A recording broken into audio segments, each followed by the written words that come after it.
While Ukraine is more than 8,000 kilometers from Kenya's capital, Nairobi, the fact that global prices of cooking oil and liquid petroleum gas are rising has an effect on food prices here in Kenya. And we have come here at Calyx Cafe in the middle of Nairobi city to assess the situation.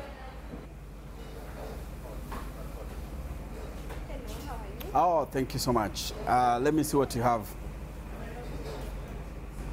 I will do beef burger. Beef burger? Yeah. Drink? No, just a burger for me.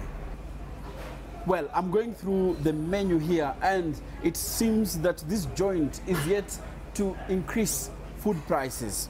The owner, Ahmed Hassan, tells me that he's doing so to cushion customers like myself. It is very hard because normally in the food industry it's a very low margin industry. So any small change in your buying costs, you end up making losses. It eats into your profits.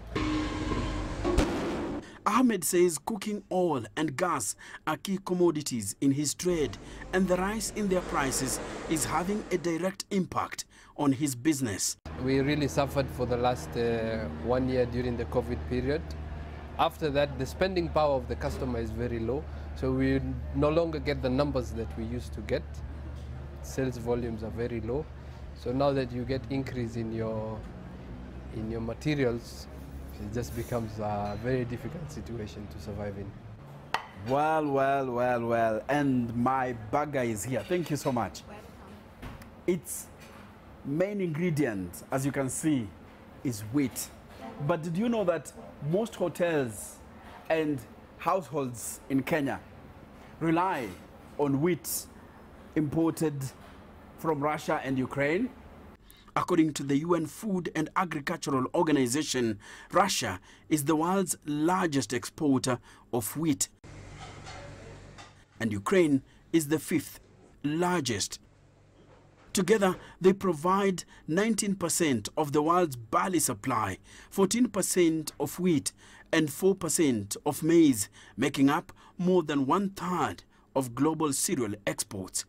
Wheat prices in Kenya have doubled in a span of 2 weeks, with a bushel of the product selling at a high of $13.48 from $7.5 when the war broke out.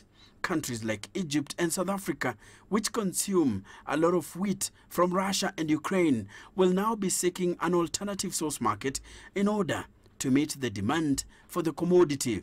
Ahmed expects to see a wheat shortage if the conflict escalates. Cooking oil and wheat take a big percentage of your purchases.